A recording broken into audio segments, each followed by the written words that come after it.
What's going on, family? I'm Scrapbook Boxing, Museum of the Forgotten FISTICUFFS series. I'm taking a look at Joseph Louis Barrows, better known to the community of boxing as the Brown Bomber. Now, as I look at Joe Louis, and I place him in the book, I'm placing Joe Louis as a benchmark for the success of the black fighters pre-Joe Louis and post-Joe Louis. What do I mean?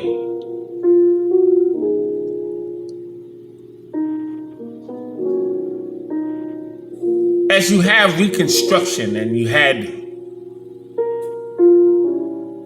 Plessy versus Ferguson, Jim Crow and redlining, Joe Louis came up in the middle of all this. He was born May 13th, 1914, in the Chambers section of Lafayette, Alabama. And he would die April 12th, 1981, in Las Vegas, Nevada. Now here you have a heavyweight who stood 6 foot 1.5 inches. And he would have a 76-inch reach as heavyweight, weighing 188 to 190 pounds. His top weight was 218 pounds, according to his statistics. As an amateur, he would conquer May 1932 to June 27th, 1934. He would have a record of 50 total bouts, 54 wins, and 43 astonishing knockouts. 10 bouts in 1932, 6 bouts won. All of his AAU National Light Heavyweight Championship contests, 13 bouts in 1934. Joseph Louis Barrows would be one of 7 children, his father, Mom Barrows, and his mother, Lynn Barrows. And Joe Louis, as we heard his story many times, would be introduced to boxing by a very good friend of his by the name of Thurston McKinley. Now, Thurston was an amateur champion in the Golden Gloves. And he couldn't see his good friend Joe Louis walking around with a violin case. He couldn't see a man of the size of Joe Louis taking a skinny stick with a string attached, rubbing it back and forth, making sounds. He said Joe Louis was a sissy.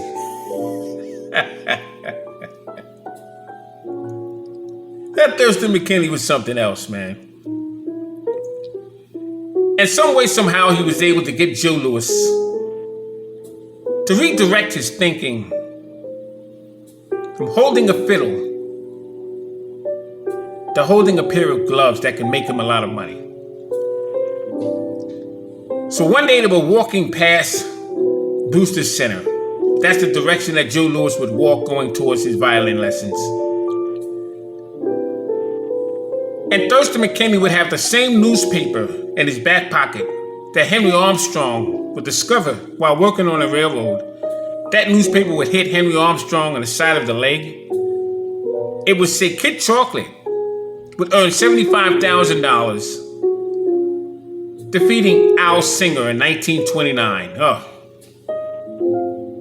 That year, 29, the stock market would crash and thousands of people would lose their fortunes. People would jump out the windows, commit suicide. Benny Leonard would lose $500,000. Bob Olin, who worked on Wall Street, who worked in the stock market, had to become a fighter, and he would become a light heavyweight champion.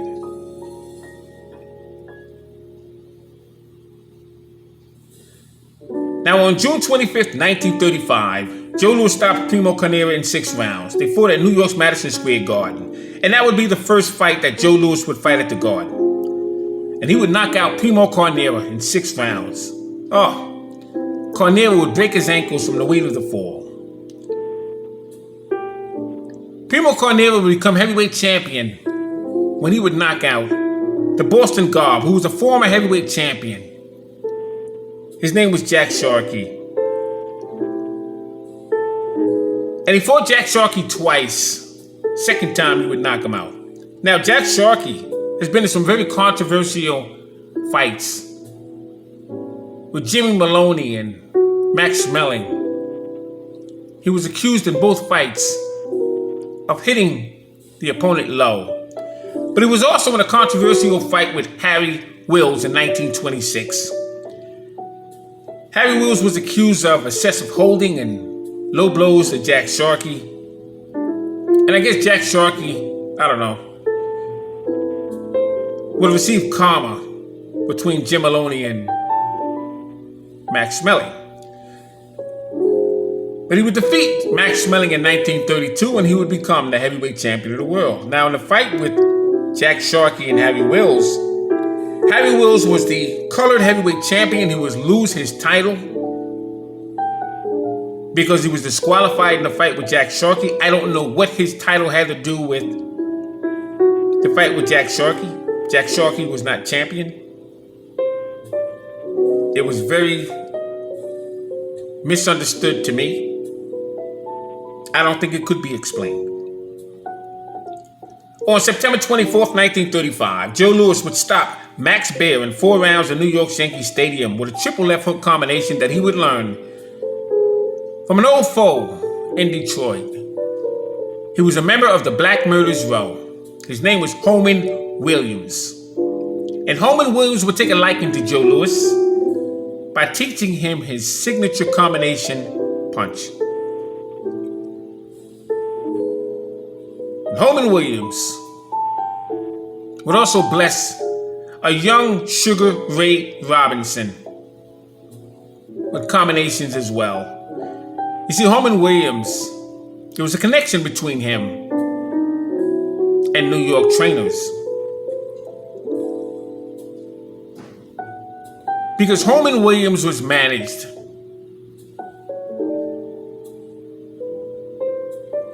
by a numbers racketeer in Harlem. That numbers racketeer would also manage the great Sugar Ray Robinson.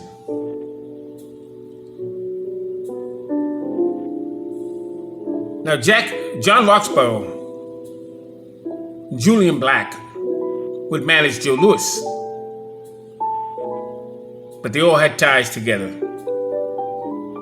These men were from Chicago. Ray Robinson's manager was from Sedgwick Avenue in the Bronx, New York.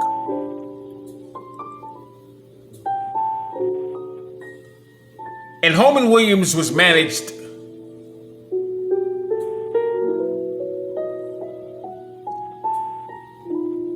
by the Harlem Racketeers.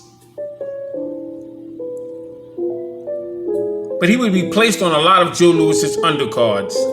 He would have 6 bouts with Charlie Burley, 7 combined, 3 wins, 3 losses, and 1 no contest. He'd be in the ring with Coco Kid 14 times, and he would lose 9 times. Holman Williams would be in the ring with Tommy Paul as a featherweight. Holman Williams would be the colored middleweight champion, and he would lose that title in 1942 to Charlie Burley. And then he would lose it once again to Coco Kid, 43. Now, June 19th, 1936, Joe Louis would take on Max Schmeling. He'd be stopped in 12 rounds in New York's Yankee Stadium. And this would set Harlem to a state of depression. Although Joe Louis would earn $125,535, but so would Max Schmeling. Max Schmeling had ties to the German Fuhrer. His name was Adolf Hitler. After After Max Schmeling would defeat Joe Louis in 1936, he would be flown home on a Hindenburg. He was welcomed with open arms, had the key to that country, and he had a 24-hour open invitation to the Führer's golden gates of hell, if you will. Max Schmeling, who was a former heavyweight champion, would be stripped of his title when he didn't give Jack Sharkey a rematch. Instead, he would take on young Schmeling. Now, he would knock out young Schmeling, but he himself would be stopped by Max Schmeling's conqueror, Max Baer, as well as Joe Louis the following 2 years. On June 24th, 1937, Joe Louis would take on James J. Braddock, and he would stop him in 8 rounds at Chicago's Comiskey Park. And he would become the second black man to become a heavyweight champion of the world. And Harlem would erupt. Now, when Joe Louis lost to Max Schmeling in 36, Harlem went into depression. You see, to give you somewhat of an idea of what Joe Louis meant to Harlem and Chicago and Detroit and most of the inner city environments, he was a signature of hope. Mothers saw their sons through Joe Louis. Mothers saw their daughters marrying Joe Louis. You see, Joe Louis was a signature of not only hope, but what could be, what possibilities that the average working man or woman would have. He was the son of a sharecropper. And now he would become a heavyweight champion of the world. But in 36, his opportunities seems like it would go away. As he laid on that canvas, struggling to get up from the bottom strand, the hearts of Harlem would melt. You see, when Joe Louis won a fight, celebration would begin in the living rooms, in the pool halls, in the barbershops in Harlem. Everyone would run out to the streets, celebrating about their next opportunities in Jim Crow South.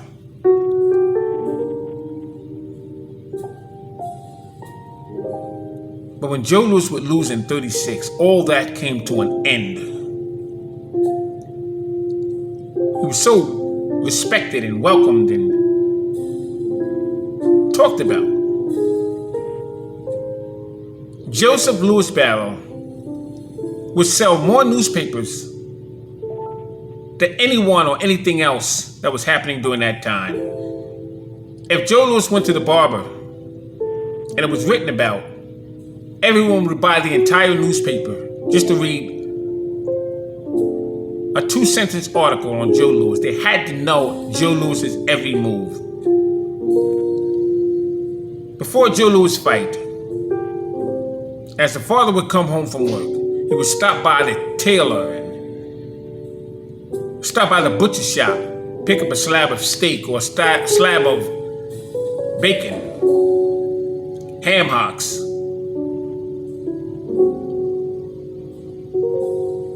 Oh, you can't forget he would stop by the shoe shine box, where little boys would make a lot of money on tips because they had to get their shoes shine.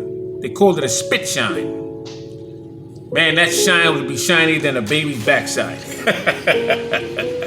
And what was amazing about the times of Joe Louis is the way Joe Louis made you feel, the way he made you represent who you were. You see, Joe Louis came around at a time when it was hard for the citizens of his community. It was not easy making it in Jim Crow South. What he represented was nothing short of a miracle. You would go home and take your suit that you had pressed for a week in the cleaners. The woman would normally come home from getting her hair done at the beauty parlor, and the whole conversation during that time would be about Joe Louis. What round would he win? What am I gonna wear when I watch Joe Louis through the imagination of the radio in my home? You see, Joe Louis was listened to on the radio.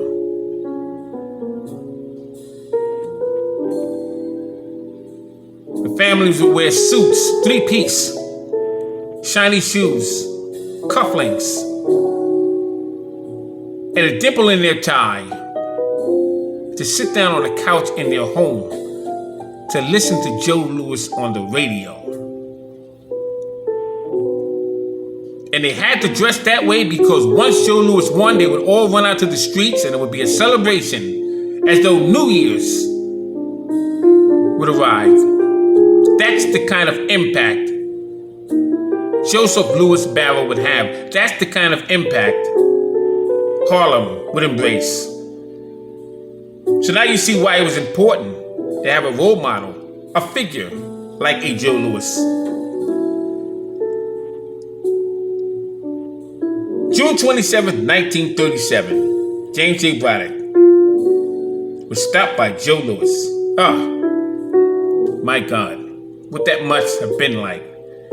Conversations that I had with my grandfather. What he told me, his self-esteem would be risen of the young men and young women during that time.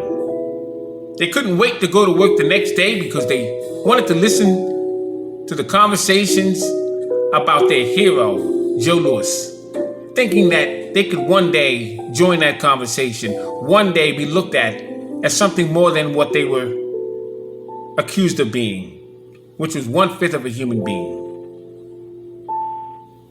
So they couldn't wait till June 22nd, 1938, when Joseph Louis Barrow, in front of 80,000 spectators, would represent one last opportunity for hope, one last opportunity for a second chance of life. Getting in the ring with Max Schmeling once again. This time it was different. Joseph Louis Barrow was called down to the White House by Franklin Delano Roosevelt. He was asked to feel his muscles, and he told Joe Louis, dear Franklin Delano Roosevelt, we need these muscles for democracy. You see, Joe Louis tells a story in his memoir when he was called down to the White House, which, by the way, he didn't step into the White House. He was on the front lawn. He was not allowed in the White House as heavyweight champion of the world, as a black man.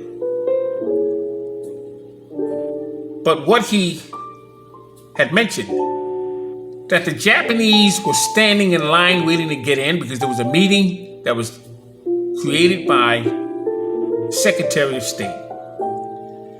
And when Joe Louis came down, the Japanese were held up and Joe Louis was let in first. And on that lawn, on the side of the White House, was when that conversation of Franklin Delano Roosevelt and Joe Louis would transpire. You see, Franklin Delano Roosevelt and Adolf Hitler both took office in 1933. Political office.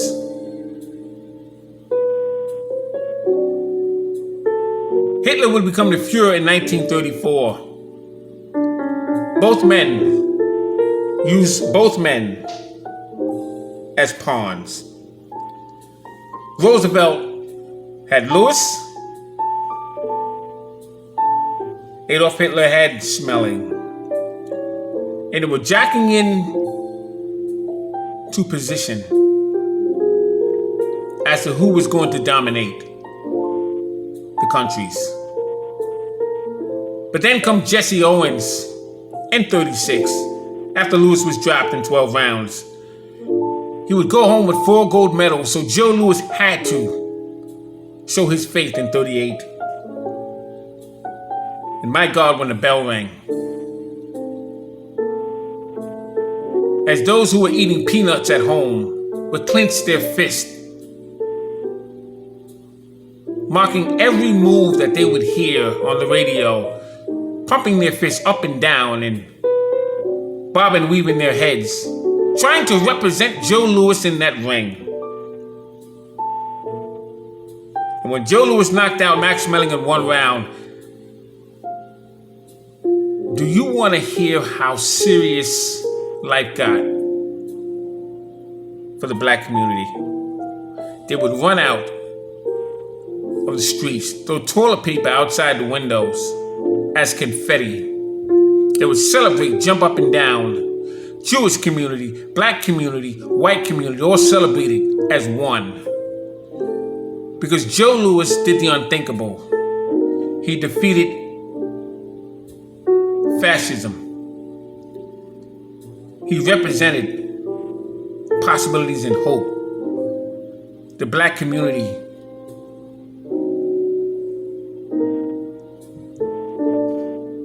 would pray before that fight. Water flew from the eyes of the average American during that time because they could not believe that a black man would represent the United States of America. Oh, my God. June 28, 1939, Joe Louis would take on 2-ton Tony Galento. He would stop him in 4 rounds at New York's Yankee Stadium. And what was interesting about Tony Galento, he always said, "I would moiter the bum." No respect for Joe Louis. But Tony Galento would be part of the Bum of the Month Club.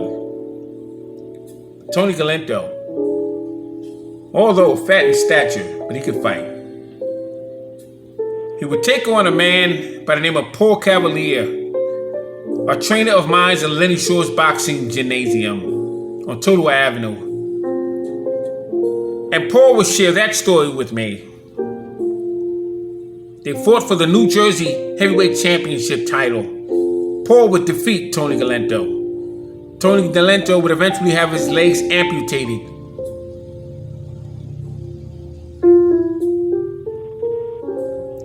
He was something else, was 2-ton Tony Galento.